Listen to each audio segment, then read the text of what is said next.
हाँ जी, आ गए पेपर की तैयारी करने रोनित भैया के पास।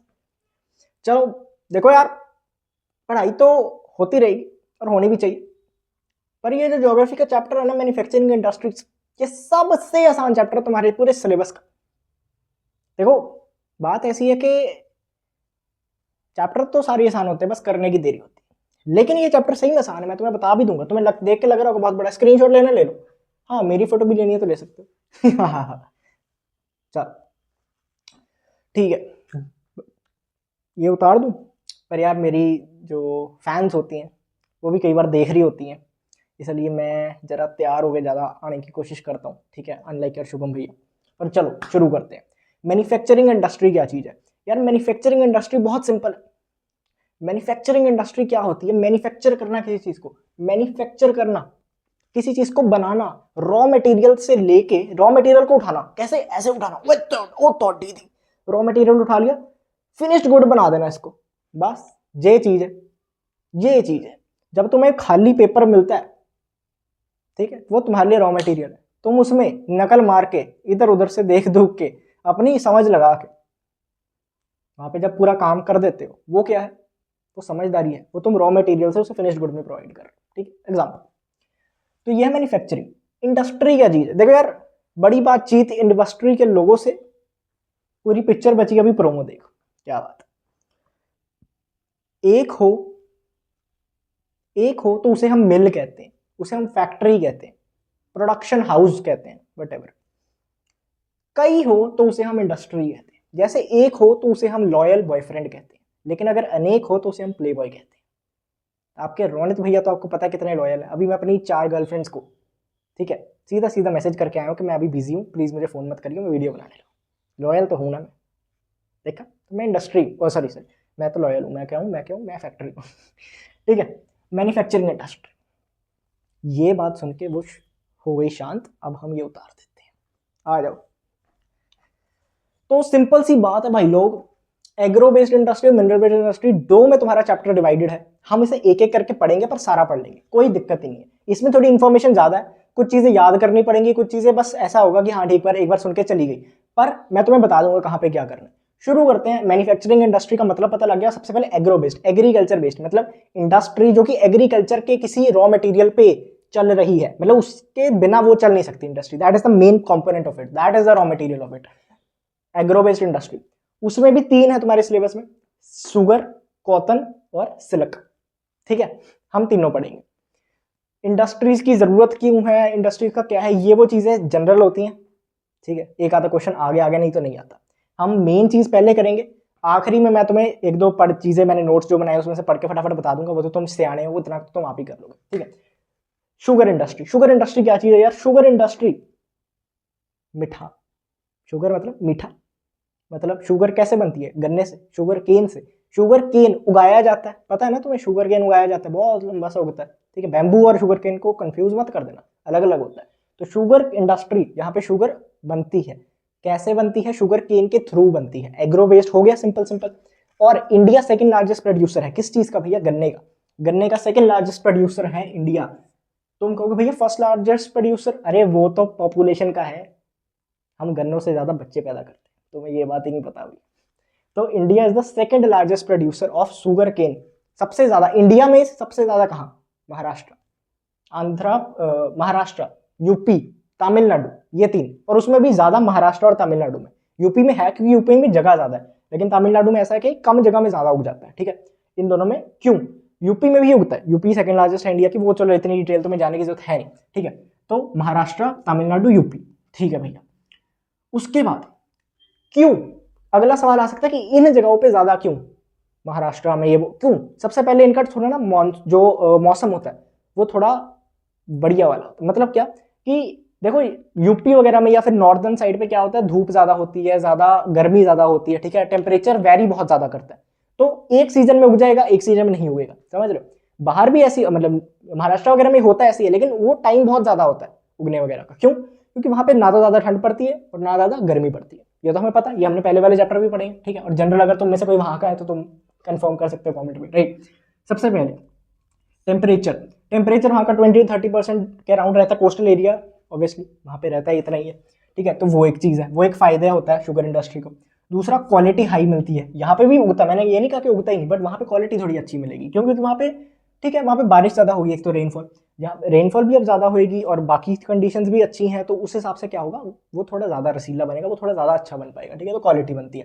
तो उसके बाद मिल्स लोकेटेड नियर प्लांटेशन, सबसे बड़ी चीज़ ये है भैया, ना बाप बड़ा ना भैया, सबसे बड़ा रुपया।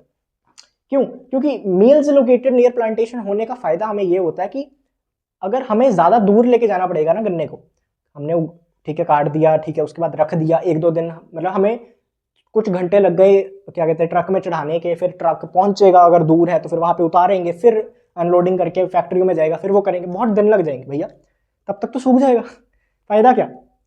तो जितना जल्दी हो सके काटने के 24 घंटे के अंदर अंदर उसे करना पड़ता है, ठीक है, प्रोसेस करना पड़ता है फैक्ट्री में, अगर वो कर लेते हैं तो अच्छा गन्ना निकलता है, अच्छा उसमें से क्वांटिटी निकलती है शुगर की और हाई क्वालिटी निकलती है, अगर नहीं तो फिर वो सूख जाता है। तो मिल्स लोकेटेड नियर प्लांटेशन होना एक बहुत बड़ा एडवांटेज है। क्रशिंग सीजन मतलब वही होता है कि यार जब तुमने उगा लिया है, अब तुम उसे क्रश कर रहे हो और मतलब उससे शुगर निकाल रहे हो और बाकी बाई प्रोडक्ट्स निकाल रहे हो, तो ये जो सीजन है वो वहाँ पे थोड़ा बड़ा हो जाता है, क्रशिंग सीजन थोड़ा लंबा होता है। क्रशिंग सीजन क्यों लंबा होता है? बाकी फैक्टर्स की वजह से, ठीक है, तो उसकी वजह से, इस कंडीशन की वजह से, क्रशिंग सीजन लंबा होने की वजह से ज़्यादा टाइम मिल जाता है उन लोगों को, और बाकी अगर फार्मर्स करने भी लग जाए तो वो ज़्यादा सस्टेनेबल नहीं है, वो कम एक छोटे सीजन के लिए हो सकता है, लेकिन वहाँ पे थोड़ा सीजन जो है वो काफ़ी लंबा रहेगा। तो क्यों? क्योंकि क्रशिंग सीजन काफ़ी लंबा है। उसके बाद सॉइल, वहाँ की मिट्टी में मिल जाए, वहाँ खिले जाए, अच्छी है वहाँ की, ठीक है, ये सब थे फायदे, ठीक है। आगे नहीं तो कम चांसेस है उस चैप्टर में से, वैसे ज़्यादा चांसेस है, मैं तुम्हें बता दूँ अगर तुम ये चैप्टर कर रहे हो। बाय प्रोडक्ट्स, अब बाय प्रोडक्ट्स क्या चीज़ है? बाय प्रोडक्ट्स मतलब कि बना ये रहे थे, इसके साथ साथ वो भी हो गया, बनाना मेन फोकस ये था, लेकिन इसके साथ साथ ये भी हो गया। फॉर एग्जाम्पल, तुम अपनी क्रश से दोस्ती करना चाहते हो, फ्रेंडशिप करना चाहते हो, अब उससे फ्रेंडशिप करनी है तो तुम्हारा मेन फोकस तो उससे फ्रेंडशिप करना है, लेकिन उससे फ्रेंडशिप करते हैं के चक्कर में तुम उसके दोस्तों के भी दोस्त बन गए। पॉसिबल? अब वो अकेली थोड़ी बैठी रहेगी, उसके पास जाओगे तो उसके दोस्तों से भी बात करोगे वगैरह, समझ रहे हो ना तुम?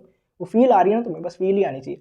तो जब वो चीज़ होएगी तो वो बाई प्रोडक्ट होता है, ठीक है। कई बार फायदे होते हैं, कई बार नुकसान होता है, लेकिन हम यहाँ पे पढ़ते हैं सबसे पहला गुड़ तुम्हें पता, खाया ना गुड़ कभी, ठीक है, वो पहला बाई प्रोडक्ट है। दूसरा बैगेज, ठीक है, बैगेज बोलो, इससे एनर्जी प्रोड्यूस कर सकते हैं, ठीक है, एनर्जी प्रोड्यूस होती है फैक्ट्रीज वगैरह में बैगेज से, ठीक है, मतलब बहुत ज़्यादा नहीं होती, बट हाँ बाई प्रोडक्ट से काफ़ी हेल्प हो जाती है बेसिकली। मोलेसिस, इससे अल्कोहल और रम या मतलब बेवरेज, अल्कोहल बेवरेजेस वगैरह में वो सब में यूज हो सकती है, ठीक है।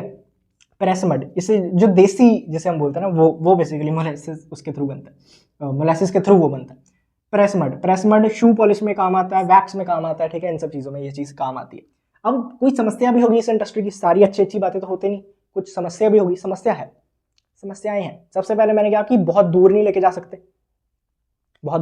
सकते, पास रखनी पड़ेगी। तो जितनी भी क्या लिखा इंडस्ट्रीज, मैंने वो लिखा नहीं, पर मैं तुम सबसे पहला वो पॉइंट तुम समझ लो कि इंडस्ट्री को तुम ज़्यादा दूर बना नहीं सकते। फैक्ट्री जो है ना वो प्लांटेशंस के पास, खेतों के पास ही बनानी पड़ेंगी, बिल्कुल साथ नहीं, बट ज़्यादा दूर नहीं बना सकते। ज़्यादा दूर बनाओगे तो दिक्कत हो जाएगी, पहुंचने में दिक्कत हो जाएगी। अगर सही माल सही टाइम पे ही नहीं पहुंच पाया तो क्या करोगे फैक्ट्री बना के, समझ रहे? कॉस्ट ऑफ प्रोडक्शन ट्रांसपोर्टेशन बहुत हाई है जी। क्यों? क्योंकि टाइम का पाबंधक है, ज़्यादा भारी बल्कि चीज़ होती है तो उसे पहुंचाने में मेहनत भी ज़्यादा लगती है और टाइम भी कम लगाना है, ठीक है, समझ रहे हो? टाइम भी कम लगाना है और ज़्यादा से ज़्यादा जल्दी पहुंचाना है और मतलब सेफली पहुंचाना है, और इतना सामान है तो वो बल्कि भी हो जाता है, तो उससे कॉस्ट बढ़ जाती है, ठीक है। कॉस्ट ऑफ प्रोडक्शन और ट्रांसपोर्टेशन दोनों।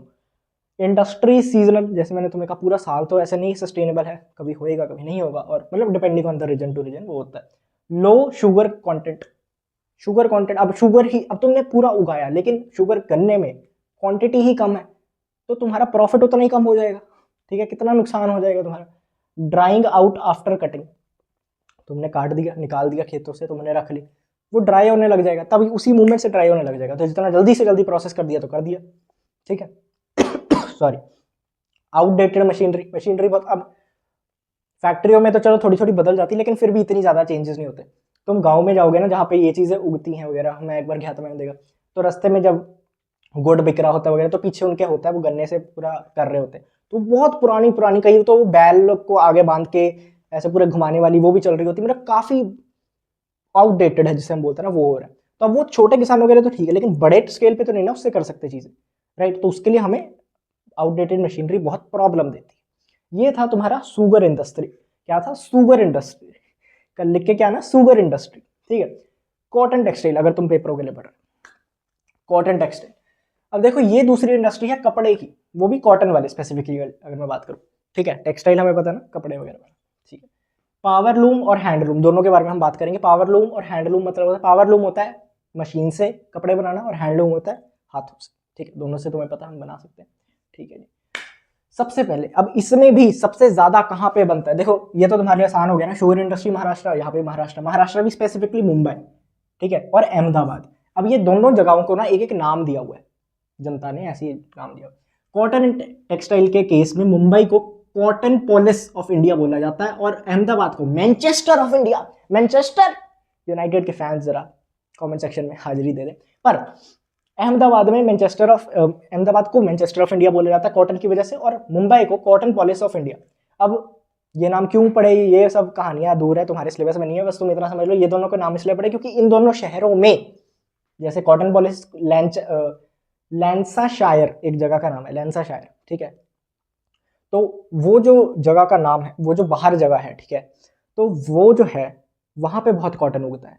तो इंडिया में जहाँ सबसे ज्यादा उगता है उसको भी वही नाम दे दिया, बेसिकली समझ लो, दोनों को यही चीज बोलते हैं, कॉटन पॉलिस उसको बोलते हैं और cotton polis of India Maharashtra को बोलते हैं, मुंबई को बोलते हैं। अहमदाबाद को मैनचेस्टर ऑफ इंडिया बोलते हैं क्योंकि वहां पे भी कॉटन उगता है, मतलब कॉटन मिल्स वहां पे काफी है, उगता है इन द सेंस वो। एडवांटेज भैया, यहीं पे क्यों, ये सवाल आना बहुत लाजमी है भैया, यहीं पे क्यों? Black regur soil, port facilities, port मतलब एयरपोर्ट नहीं, पोर्ट मतलब जो समुद्र वाले होते हैं ना, पोर्ट्स बने होते हैं जहाँ पे शिप्स आके रुकती हैं, बोट्स आके रुकती हैं, पोर्ट्स। तो गुजरात में भी है, अहमदाबाद मतलब गुजरात वाली साइड पे भी है, और महाराष्ट्र मुंबई में भी तुम्हें मिल जाएंगे पोर्ट्स वगैरह, ठीक है। तो उसका एक फायदा होता है ट्रांसपोर्टेशन में, बाहर एक्सपोर्ट वगैरह करने में, ठीक है। वेल डेवलप्ड ट्रांसपोर्टेशन, ऑब्वियसली दोनों शहर सबसे इंडिया के टॉप के शहर हैं तो होएगा। ह्यूमिड क्लाइमेट, ह्यूमिड क्लाइमेट का फायदा होता है कॉटन उगाने में। अब कॉटन उगता कैसे है वो तुम्हारे सिलेबस में नहीं है, ठीक है, उतना तुम्हें टेंशन लेने की, टेंशन लेने का नहीं रहे, देने का। Availability of skilled and unskilled labour, क्या बात है, दोनों चाहिए होती है भैया। अनस्किल्ड लेबर जो कि नॉर्मल काम कर पाए, कॉटन वगैरह को निकालना, उनको ये सब करना, मशीनरी चलाना, वो स्किल्ड लेबर करती है। तो चाहिए दोनों तुम्हें, हर इंडस्ट्री में दोनों ही चाहिए होती है, ये तो जनरल पॉइंट है, कहीं भी लिख दिया, ठीक है। फाइनेंशियल क्रेडिट फैसिलिटीज मिल जाती है, चलो ये भी जनरल पॉइंट हो गया। प्रॉब्लम्स क्या, कुछ दिक्कतें भी, हर चीज के देखो प्लस है माइनस है, क्या करें। तुम्हारी क्लास में जितने बच्चे हैं, जितने, चलो सारे तो नहीं, क्या बोलना है, तुम्हें एक दो लड़कियां या लड़के वटेवर ऑपोजिट, तुम्हें जो भी पसंद है, अगर तुम्हें डाउट है एक से ज्यादा, तो ऐसा तो है नहीं एक अच्छा है एक बुरा, फिर तो डाउट ही क्या होता, दोनों के अपने प्लस माइनस है, ठीक है। तो वैसे ही इसमें होता है, हर चीज के प्लस माइनस है, अब प्लस पढ़ लिया तो माइनस पढ़ लेते हैं। Problems, inadequate supply of good quality raw material, raw material है उग जाता है, गुड क्वालिटी का नहीं। अब गुड क्वालिटी का नहीं है तो बाहर जो फॉरेन मार्केट है उसका नुकसान हो रहा है हमें, मतलब कि हम फॉरेन मार्केट को कंट्रोल नहीं कर पा रहे, उन्हें बेच नहीं पा रहे, ठीक है। क्यों? क्योंकि पहली बार गुड क्वालिटी का नहीं, और दूसरा हमारा कंपटीशन बढ़ गया और हम आउटडेटेड मशीनरी वगैरह से कर रहे, तो ये सब कनेक्टेड ही है, आउटडेटेड मशीनरी, ठीक है। सॉरी। सिक इंडस्ट्रीज कुछ होती है, सिक इंडस्ट्रीज क्या चीज है भैया, कुछ ऐसी इंडस्ट्रीज जो कि प्रॉफिट मेकिंग नहीं है, जो कि प्रॉफिट नहीं कमा रही, ठीक है, जो कि काफी आउटडेटेड हो गई हैं और अपना गुजारा नहीं कर पा रही, बेसिकली उसे सिक इंडस्ट्रीज कह देते हैं, इकोनॉमिक्स टर्म तुम्हारे मतलब का इतना है नहीं, ठीक है। Low productivity, low productivity, productivity कम है क्योंकि लेबर ऐसी है, अनस्किल्ड है और आउटडेटेड मशीनरी है, दोनों का कॉम्बिनेशन की वजह से। Inadequate production of energy supply, मतलब कि जितनी बिजली मिलनी चाहिए उतनी बिजली अवेलेबल ही नहीं है, उतनी सप्लाई ही नहीं हो पा रही, राइट। तो ये भी एक दिक्कत है। तुम्हें यहाँ पे वो आ रही होगी ना सनलाइट, चलो दिख रहा है, नहीं तो मैं चलो स्क्रीनशॉट शेयर कर दूंगा कम्युनिटी पोस्ट पे, उस पर चेक कर लेना, ठीक है। ये सब दिक्कतें हैं, क्या दिक्कतें हैं भैया दिमाग में खुद से, सबसे पहले एक तो बिजली नहीं आ रही, एक मशीनरी पुरानी हो गई है, एक जो प्रोडक्शन है वो आउटडेटेड, क्या बोलते हैं, सॉरी, प्रोडक्टिविटी लो चल रही है काफी लोगों की, और गुड क्वालिटी का जो रॉ मटेरियल है वो नहीं मिल रहा, मतलब ये सब पॉइंट्स है, ठीक है। लॉस ऑफ फॉरेन मार्केट उसकी वजह से ये सब चीजें, तो ये कॉटन। अब सिल्क इंडस्ट्री पे आ जाते हैं, और इस चैप्टर का आखिरी मतलब उस पार्ट का है, इसमें खत्म। सिल्क इंडस्ट्री में क्या चीज़ है, सबसे पहले सेरीकल्चर। सेरीकल्चर क्या होता है, सिल्क वॉर्म टू सिल्क बनाने का जो प्रोसेस होता है, रेयरिंग ऑफ सिल्क, तुम्हें पता ना, एक सिल्क वॉर्म को मतलब पहले तो उसे कंट्रोल्ड एनवायरनमेंट में कहा जाता है कि तुम करो जो अपना करना है, ठीक है। फिर वो कोकून बनाता है अपना, फिर उसको मतलब जो भी करते हैं, ठीक है, सेरिकल्चर का पूरा प्रोसेस वो इसके अंदर आता है। सिल्क, फिर मतलब उससे सिल्क बनाने का, सिल्क के कपड़े बनाने का, सिल्क बनाने का बेसिकली जो है कर्नाटका में सबसे ज़्यादा होता है, आंध्र प्रदेश में भी होता है, ठीक है। सिल्क इंडस्ट्री ज़्यादा है। टाइप्स क्या है इसमें, अब ज़्यादा था नहीं, ठीक है, जितना मुझे मिला, मुलबेरी, अरी, तारसी एंड मूजा, ये तरीके होते हैं कुछ सिल्क के। ये सब क्या है, अगर तुम्हारे एमसीक्यू में आ गया तो। This was the agro based industry. अब जो बेसिक क्वेश्चन है कि क्यों क्या, वो सब हम एंड में करते हैं, ठीक है। अब आते हैं हम मिनरल बेस्ड इंडस्ट्री। मिनरल क्या होता है, सबसे पहले मैन्युफैक्चरिंग देख लिया, एग्रो देख लिया। अब मिनरल क्या चीज़ है, देखो मिनरल क्या है, नेचुरली अकरिंग इनऑर्गेनिक सब्सटेंसेस, मैंने ऊपर लिखा है, तुम्हें शायद पढ़ नहीं हो रहा होगा, नेचुरली अकरिंग इनऑर्गेनिक सब्सटेंसेस जो कि पाए जाते हैं, जिनका कोई पर्टिकुलर कॉम्पोजिशन होती है, ठीक है, जो केमिकल कॉम्पोजिशन है वो उनकी कुछ पर्टिकुलर होती है, जो उनकी प्रॉपर्टीज है वो प्रॉपर एक पर्टिकुलर डिफाइंड होती है बेसिकली। जैसे अगर तुम कोई भी लो, ग्राफाइट ले लो, या मतलब ऐसे आयरन और या ये वो कोई भी ऐसा ले लो, उनकी जो केमिकल कॉम्पोजिशन है वो तो सेम ही रहती है ना हर जगह, वो तो सेम ही होती है, मतलब क्या बोलते हैं, मॉलिक्यूल्स वगैरह की शेप वगैरह वो जनरली एक, अगर हम चीज़ को चेक करें तो वो केमिस्ट्री के बेस से सेम होती है। हाँ, बाहर से देखने में अलग होगी, वो सब चीज़ें अलग है, लेकिन ये है basically naturally occurring inorganic substances found in the earth crust having specific characteristics, ठीक है। मिनरल बेस सबसे पहले, इसमें सबसे इंपॉर्टेंट पूरे चैप्टर में ये जितना भी पढ़ा है, सबसे ज़्यादा लंबा और सबसे ज़्यादा चांसेस इसी के आने के, iron and steel industry. Iron and steel industry मतलब आयरन एंड स्टील इंडस्ट्री। अब ये क्या है, ये है बेसिक बैकबोन कोर इंडस्ट्री। मतलब देखो ये जो इंडस्ट्री है इसके थ्रू ही बाकी इंडस्ट्री का काम चल पा रहा है। बाकी इंडस्ट्रीज के कैपिटल गुड्स जो है, ठीक है, बाकी इंडस्ट्रीज के जो मशीन्स वगैरह है वो इससे बनती है। बाकी मशीनरीज जो इंफ्रास्ट्रक्चर बनाती है वो इसके थ्रू बनती है। अब ठीक है, आयरन ही नहीं होगा, स्टील ही नहीं होगा, तो बाकी चीज़ें क्या ही कर लेंगे, ठीक है। अब जिस फोन पे मैं शूट कर रहा हूँ वो इसके कहीं ना कहीं इसके थ्रू बना, ठीक है, मतलब नॉट डायरेक्टली बट इसके प्रोडक्ट से फिर ऐसे, समझ रहे हो, ठीक है। और ऐसी बहुत सी चीज़ें, ट्राईपॉड हो गया, बाकी मतलब काफ़ी चीज़ें, ठीक है। रॉ मटेरियल, ये बेसिकली बाकी इंडस्ट्रीज के लिए रॉ मटेरियल का काम करता है, और कैपिटल गुड्स के लिए भी। अब रॉ मटेरियल क्या क्या चाहिए, ठीक है, आयरन एंड स्टील इंडस्ट्री को, सबसे पहले ये कुछ तीन और भी चाहिए होते हैं, बट बेसिक क्या, आयरन और, फ्यूल और मैंगनीज। भैया आयरन और समझ आ रहा है, फ्यूल समझ आ रहा है, उसको करने के लिए मैंगनीज क्यों चाहिए होता है, मैंगनीज इसलिए चाहिए होता है कि स्टील ना जब बनता है वो थोड़ा सॉफ्ट होता है, उसे हार्डन करने के लिए उसमें मिला के उसको रखा जाता है। एक सेकेंड, हाँ, तो मैं तुम्हें बता रहा था कि मैंगनीज भी इसलिए यूज होता है, क्योंकि जब स्टील बनता है वो सॉफ्ट होता है, उसे भी हार्ड करना पड़ता है, तो उसे हार्डन करने में भी एफर्ट लगता है, उसके हार्डन करने में भी मेहनत लगती है।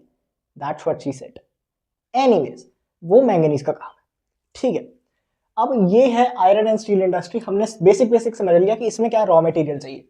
दूसरी चीज अब समझते हैं कि आयरन ओर से स्टील बनता है। अब वो कैसे बनता है वो still not in our syllabus, engineering थोड़ी पढ़ रहे हैं हम।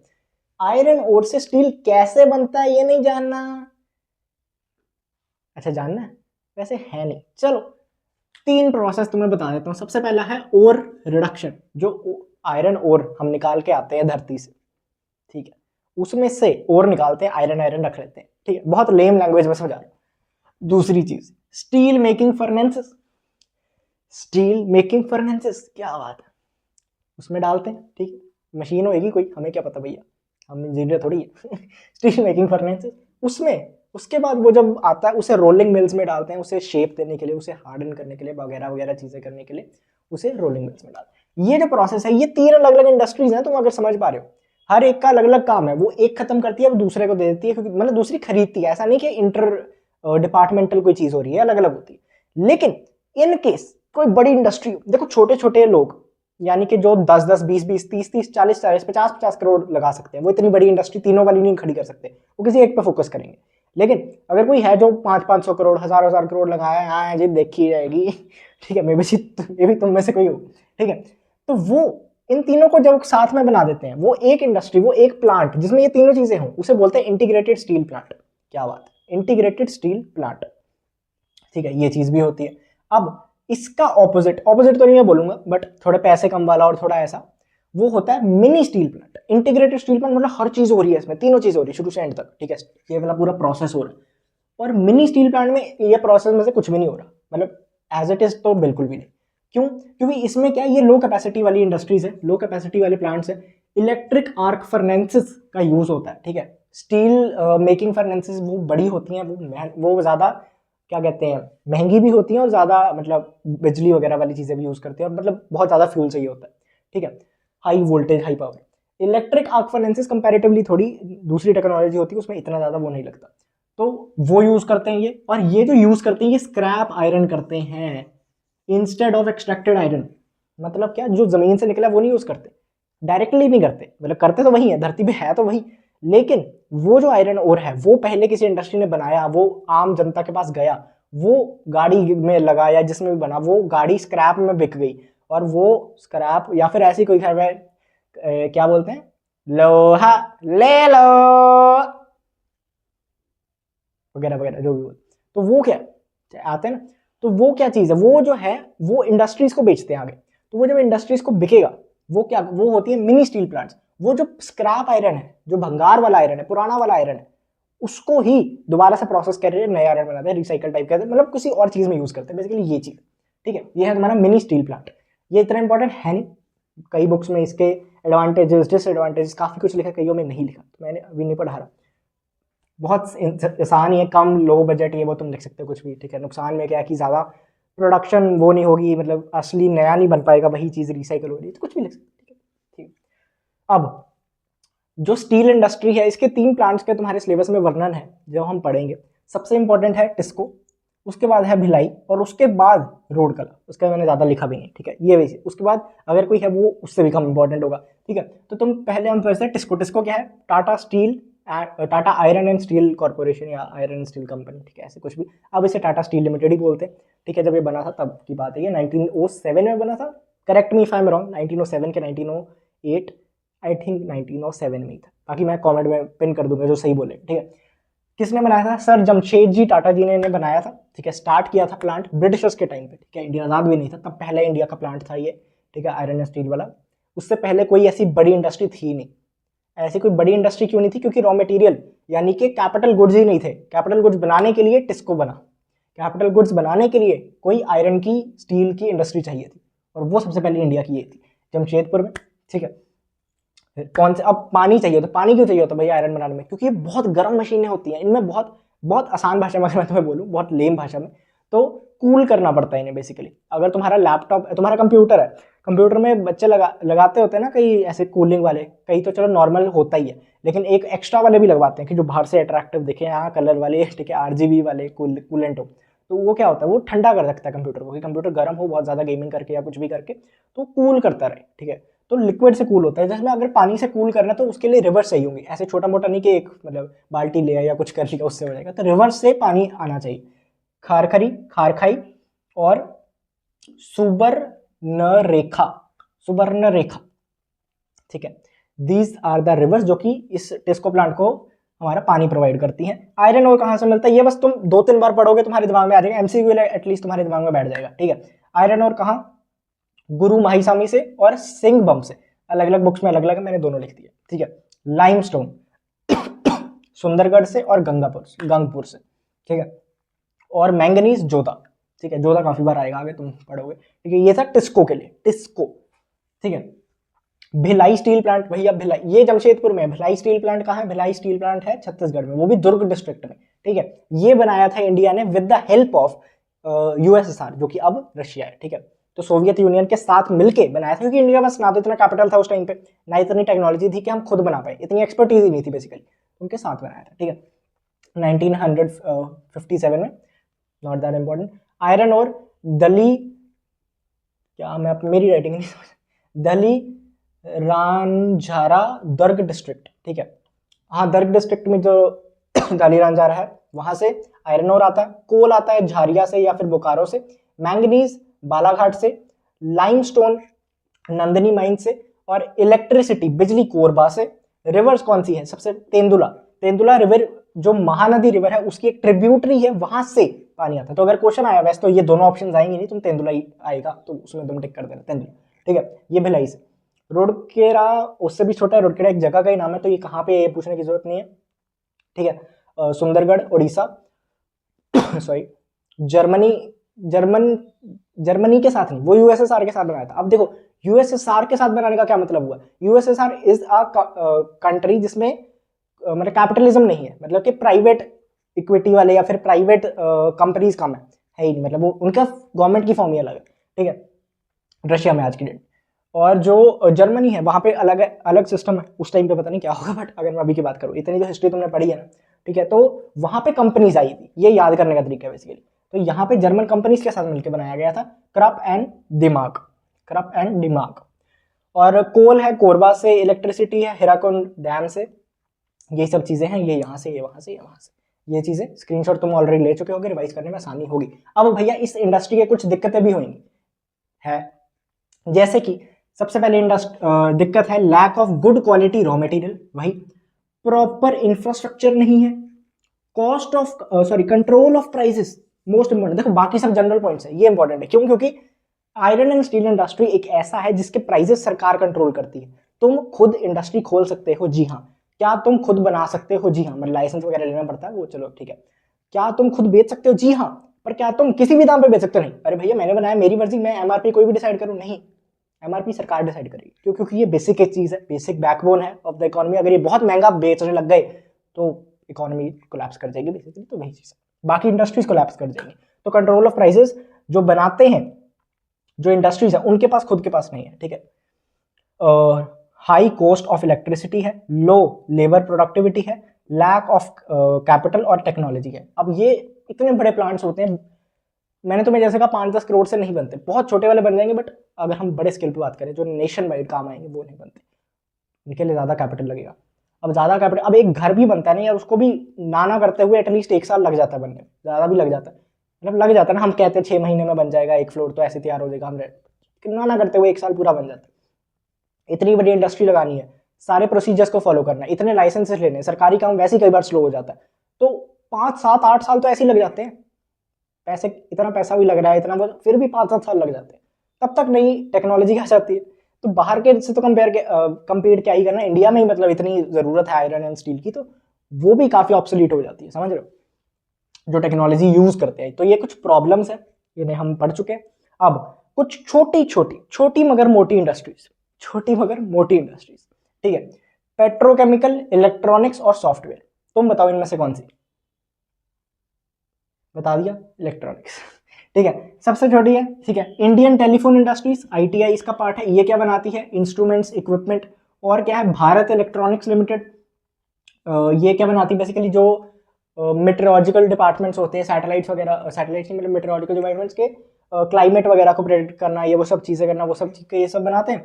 Electronics corporation of India limited, ISRO and NRSC. NRSC क्या है, नेशनल रिमोट सेंसिंग सेंटर, ये हैदराबाद में, और इसरो वगैरह, ये सब इलेक्ट्रॉनिक्स इंडस्ट्री में आ जाती हैं, और ये सब यही सब चीज़ें बनाती हैं, जो दूरदर्शन वगैरह हो गया, जो एक सेकेंड, हाँ, तो ये सब चीज़ें जो हमने डिस्कस करी वही सब होती है। अब इलेक्ट्रॉनिक्स इंडस्ट्री हो गई, सॉफ्टवेयर इंडस्ट्री, भैया सॉफ्टवेयर, अभी इनसे क्वेश्चन आने के बहुत कम चांसेस है, एमसीक्यू आ सकता है, तो हम पढ़ेंगे जरूर। सॉफ्टवेयर इंडस्ट्री क्या होती है, ये बेंगलोर और हैदराबाद में है, सबसे ज़्यादा हमें पता ही है, ठीक है, हब जो है बेसिकली इंडिया का सिलिकॉन वैली, बेंगलोर और हैदराबाद, सॉफ्टवेयर इंडस्ट्री। आईटी, अब क्या क्या, क्यों वहाँ पे ही क्यों गया, वहाँ पे आईटी इंफ्रास्ट्रक्चर बहुत ज़्यादा बन गया, ठीक है, वहाँ पे सरकार ने प्रमोट किया, ऐसी पॉलिसीज आई, वहाँ पे आईटी इंफ्रास्ट्रक्चर काफ़ी अच्छा बना है, ठीक है। और रिसर्च एंड डेवलपमेंट में वो बहुत आगे जा चुका है, वो पूरा एरिया, ऑब्वियसली इतनी इंडस्ट्रीज होंगी तो R&D हो गई, ठीक है। High concentration of IT companies, मतलब वहाँ पे क्या है, वहाँ पे नेटवर्क बहुत अच्छा है, तुम वहाँ पे जाओ, अगर कोई कंपनी आप बनाना चाहते हो तो आपको ना बाकी सर्विसेज के लिए बहुत ज़्यादा ढूंढना नहीं पड़ेगा, बिकॉज वहाँ पे इतना नेटवर्क है, वहाँ पे कंपनीज ही कंपनीज है। तो बेसिकली एक कंपनी को अगर कोई और कंपनी से चाहिए, B2B कोई सर्विस चाहिए, तो वो वहाँ पे बहुत आसान मिल जाती है। तो वो जो नेटवर्क है ना, वो बहुत हेल्प करता है, तो वो नेटवर्क को देख के और कंपनीज वहाँ पे जाती हैं आईटी वाली, तो बेसिकली वो और बढ़ रहा है। तो हब ऐसे ही बनते हैं, सिलिकॉन वैली इंडिया की ऐसे, ठीक है। सॉरी, ये था सॉफ्टवेयर। मुझे खांसी आ रही है, खांसी आने का मतलब क्या होता है, कोई याद कर रहा है ना, कौन याद कर रहा है, वो भी याद कर सकती है, वो भी याद कर सकती है, याद तो काफी कर सकते हैं यार मुझे। चलो, पेट्रोकेमिकल इंडस्ट्री, पेट्रोकेमिकल इंडस्ट्री क्या होती है, देखो पेट्रोकेमिकल इंडस्ट्री मतलब के क्रूड ऑयल से अलग अलग चीजें बनाना, सिंपल। पेट्रोल बनता है, हाँ पेट्रोकेमिकल, ठीक है, पेट्रोकेमिकल नाम से ही पता लग रहा है। तो इसमें क्या क्या होता है भैया, क्रूड ऑयल से, पेट्रोलियम वगैरह से क्या क्या बन सकता है भाई, बहुत कुछ बन सकता है और काफी चीजों को रिप्लेस भी कर सकता है। जैसे कि देखो नेचुरल रबर को किसने रिप्लेस कर दिया, सिंथेटिक रबर ने, पेट्रोकेमिकल इंडस्ट्री से बनती है, ठीक है। पेपर, जूट, वुड, स्टील, इन सबको किसने रिप्लेस कर दिया आज की डेट में, ठीक है, प्लास्टिक ने, और भी चीजों ने किया। मतलब हर चीज में नहीं, अब पेपर तुम प्लास्टिक पे नहीं लिखते, पेपर पे ही लिखते हो, बट मैं तुम्हें बता रहा हूँ जनरल चीजों में, ठीक है। जो पेपर बैग्स वगैरह होते थे वो प्लास्टिक बैग्स वगैरह होते थे, तो उस चीज से समझना, ठीक है। स्टील पाइप्स जो थी, आयरन पाइप्स जो थी, वो सब अब पीवीसी पाइप से आती है। ऑब्वियसली हर कोई यही डलवाता है ज्यादातर मतलब वो उनके अलग यूज केसेस है, बट ठीक है। Cotton, silk, synthetic fibre, nylon वगैरह हो गया, ठीक है, वो सब चीज़ें। Cotton and jute, polythene bags, तो ये सब चीज़ें। ये था पेट्रोकेमिकल इंडस्ट्रीज के क्या क्या प्रोडक्ट्स वगैरह होते हैं, उनकी जगह पहले क्या थे। और इनके भी अगर तुम्हें एमसीक्यू के लिए जानने हैं तो सबसे पहले ये कौन सी मेजर इंडस्ट्रीज हैं इंडिया की, सबसे पहले हर्डला केमिकल्स लिमिटेड चेन्नई की, national organic chemical industries limited है मुंबई की, और इंडियन ऑयल कॉर्पोरेशन सुना ही होगा सबने, ये है पानीपत। चलो मेन बेसिकली हम जहां से बात कर रहे हैं, दिस इज इट। कहाँ चला गया मैं, फ्रेम के बाहर चला गया। This is it. चैप्टर समझ आया हो, आई होप तुम्हें मजा आया हो, चैप्टर एक एक चीज समझ आई हो, और जो एक आध चीज रह गई है वो मैं तुम्हें पढ़ा देता हूँ। देखो कसर अब हमने कहीं छोड़ी भी नहीं, कहीं छोड़नी भी नहीं, ठीक है ना। तो हमने, ठीक है, रोमांस में कोई छोड़नी है ना, हमने पढ़ाई में कोई छोड़नी। अब ये मैं तुम्हें सलाह नहीं दे रहा, मैं सिर्फ अपनी आप बीती बता रहा हूँ तुम्हें, फील मत ले दियो ज़्यादा। तुम पढ़ो, ठीक है, तुम पढ़ो, मैं तो ऐश करने आया हूँ, ठीक है जी। क्या लिखा है मैंने कुछ ज़्यादा, एक ही पेज लिखा है मैंने, कुछ ज़्यादा है नहीं, इसके अलावा सब कुछ यहाँ पे जड़ दिया है, ठीक है, कुछ बचा नहीं। Collection of factory units, industry को बोलते हैं। Industry involve in a creation of new products from raw material और कंपोनेंट्स, शुगर इंडस्ट्री, टेक्सटाइल। तुम इन सब में प्रो बन चुके हो। नीड क्या है, इंडिया में रैपिड इंडस्ट्रियलाइजेशन की क्या जरूरत है, बताओ मुझे कमेंट सेक्शन में, तुम अभी बताओ, अभी ये जो मैंने लिखा है यही लिखा होगा तुमने। सबसे पहला क्या भैया, रोजगार ही नहीं है, अनएम्प्लॉयमेंट ही है। जब अनएम्प्लॉयमेंट होएगी तो फिर कुछ आशिक होएंगे, वेले आशिक, जिंदगी में कुछ है नहीं, कुछ कमाया नहीं, कुछ किया नहीं, बस आशिकी करिए। हाँ आशिकी, आशिकी ही तो है सब कुछ, क्या बात है। तू मेरी मेरी जिंदगी है, तू मेरी मेरी आशिकी है, क्या बात, जो भी है।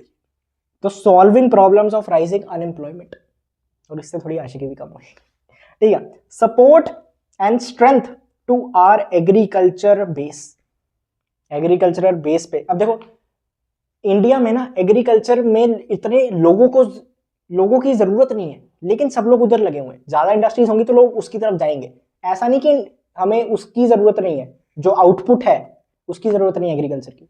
एग्रीकल्चर आउटपुट की जरूरत है, लेकिन इतने लोग उसमें जरूरत नहीं, समझ रहे, प्रोडक्टिविटी बढ़ानी है लेकिन जनता कम करनी है उधर से।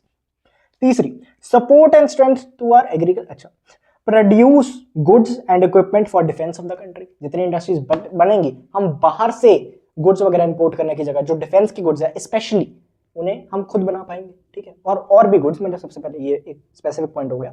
Advance technology and know how, advance technology and know how, हम लोगों से पूछते हैं, लोगों से मतलब बाहर वाली दुनिया से, वेस्टर्न वर्ल्ड से या जर्मनी से या ये वो, हम खुद बनाएंगे ना, लोग हमसे पूछेंगे, वो भी एक चीज है, ठीक है।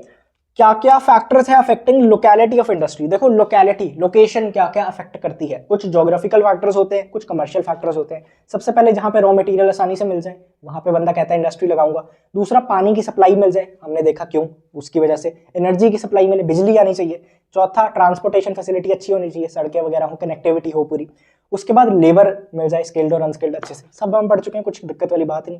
कमर्शियल फैक्टर्स क्या है, रोल ऑफ गवर्नमेंट, सरकार ज्यादा दखल अंदाजी ना करे, जहां पे ज्यादा सब्सिडीज देगी सरकार, ज्यादा मतलब फायदा देगी, थोड़ा कहेगी कि आप यहाँ पे लगाओ, तो सब्सिडीज ही होता है बेसिकली वो, मतलब कि यहाँ पे आप अगर थोड़े रूरल एरिया में लगाओगे तो एम्प्लॉयमेंट ज्यादा होगी, तो देश को फायदा होगा, तो हम आपको भी फायदा देंगे, हम आपको टैक्स में थोड़ा बेनिफिट देंगे, ये वो करेंगे, ठीक है। 1-2 साल तक जीएसटी में अलग अलग चीजें होती है, ठीक है। कैपिटल जहाँ पे आसानी से मिल जाए बेसिकली। अब क्या होता है, जिससे तुम कैपिटल लेते हो, फिर उसके कहने पे तुम्हें वो इंडस्ट्री लगानी पड़ती है। अगर तुम कह रहे हो कि हम लोन ले रहे हैं कैपिटल ले रहे हैं वेंचर कैपिटलिस्ट से या सीड फंडर से वगैरह, तो उनकी भी सुननी पड़ेगी ना। वो कहेंगे कि इस एरिया में लगाओ या हमारा जो कनेक्टिविटी है वो यहाँ पे बेटर होगी, तो वहाँ पे वट, ठीक है। Classification of industries, classification of industries, classification of industries भी कर लेते हैं। क्लासिफिकेशन ऑफ इंडस्ट्री में कुछ है नहीं वैसे, रुको, अब पढ़ ही रहे हैं तो कसर काहे को छोड़ रही, काहे को भाई, काहे को। देखो क्लासिफिकेशन ऑफ इंडस्ट्री में कुछ भी नहीं है, ठीक है। एक रॉ मटेरियल के बेस पे है, उसमें है एग्रो बेस्ड हम कर चुके हैं, मिनरल बेस्ड हम कर चुके हैं। उसके बाद अगर फॉरेस्ट बेस्ड हो, ठीक है, जिसमें से वुड या वुड पल्प जो होती है उन सब चीज़ों से है। एनिमल बेस्ड बेसिकली जो लेदर वगैरह होता है वो सब जो इंडस्ट्री है जो एनिमल की चीज़ों से बनती है वो सब भी उसमें आ जाती है, ठीक है। On the basis of nature of products, ठीक है। बस तुम ये बेसिस याद करके चलो, जो अंदर का तुम खुद ही लिख लोगे। नेचर ऑफ प्रोडक्ट्स क्या, एक होते हैं हैवी इंडस्ट्री जिसमें हैवी चीजें बनती है, एक होती है लाइट। हैवी में आ गई ये सब चीजें जो हम बना रहे हैं, बहुत भारी भारी कैपिटल गुड्स वगैरह बना रहे हैं। एक में बन रहे हैं छोटे छोटे स्पेयर पार्ट्स बन रहे हैं, एक में हो सकता है क्या कहते हैं साइकिल्स वगैरह बन रही हों, एक में हो सकता है पेन्स वगैरह बन रहे हों, ठीक है, बेसिक चिप्स वगैरह बन रहे हो हल्के, मतलब काफ़ी वैरायटी होती है। तो इसमें कुछ भी लिख लो, बेस्ट तो इतना जनरली आएगा भी नहीं। On the basis of size and investment, ये मैं लिखवा दूँ कि ये तुम अगर स्क्रीनशॉट नहीं लिया तो ले लेना, ठीक है। मुझे याद दिला दिया करो यार, मेरे पास ना एक है, मतलब क्या बोलते हैं उसे, डस्टर, बट वो इतना एफिशिएंट नहीं है, कपड़ा कपड़े का ही काम करता है। देखो जो मर्जी है, तुम जितना भी फ़ोन चला लो, जितना भी ऑनलाइन लड़कियों से बातें कर लो, लड़कों से बातें कर लो, वटेवर दोस्त हो गए, जो बेटर हाफ होती है ना वो बेटर हाफ होती है, और मेरी तो काफ़ी, ठीक। चल क्या बोल रहा था मैं, साइज एंड इन्वेस्टमेंट। देखो साइज एंड इन्वेस्टमेंट में क्या होता है, तुम ऐसे देख सकते हो MSME, ठीक है, micro small and medium enterprises होती है और एक लार्ज होती है, ठीक है।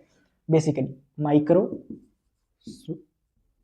स्मॉल मीडियम, ठीक है, और ये होती है बहुत large, that what she said, ठीक है, large, micro small medium and large. अब इनको डिफाइन कैसे किया सरकार ने, ये थोड़ा कमर्स में चले जाते हम, बट चलो अगर हम पढ़ ही रहे तो ये है दो बेसिस पे, एक है इन्वेस्टमेंट के बेस पे और एक है टर्नओवर के बेस पे। टर्नओवर बेसिकली तुम समझ लो आम भाषा में सेल्स, कितने रुपए की सेल करी एक साल में, ठीक है, प्रीवियस फाइनेंशियल ईयर में कितनी सेल करी ये अगर तुम्हें आया, वैसे तो मेरे हिसाब से नहीं आता, बट चलो इन्वेस्टमेंट जो है वो 1 करोड़, ठीक है, 1 करोड़ 10 करोड़ और 50 करोड़, और मतलब इससे ज़्यादा होगी तो यहाँ तक तो ये, यहाँ तक तो ये, इनके बीच में, और इनके बीच में तो ये, इससे बड़ी तो लार्ज, ठीक है।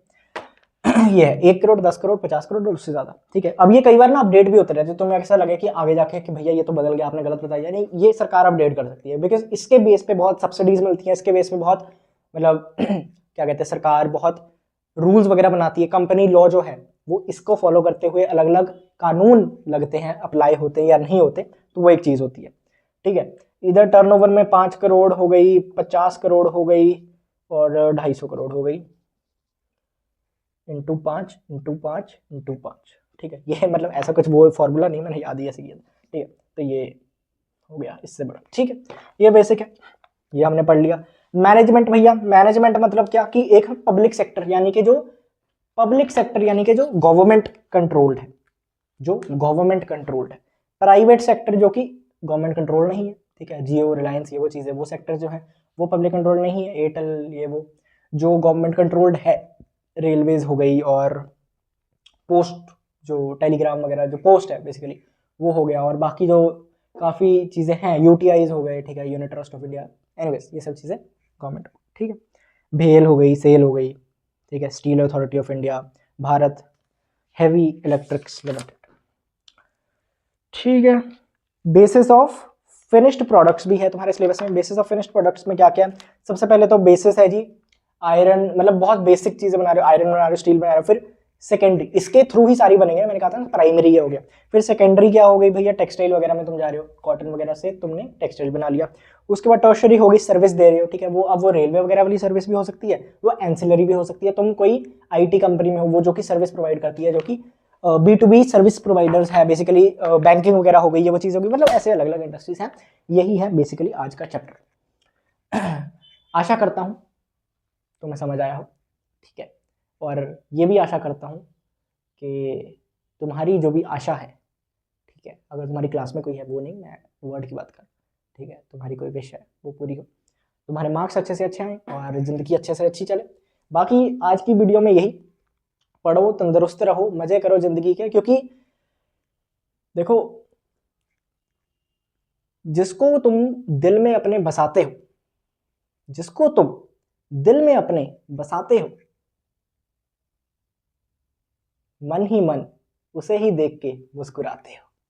तो मुस्कुराना जरूरी है गुरु, मुस्कुराओ और नजारे लो। तब तक ये भैया, रौनक भैया, जिंदगी के मजे लेते और तुम्हारे पढ़ाई करवाते, चलती रहेगी। नमस्कार।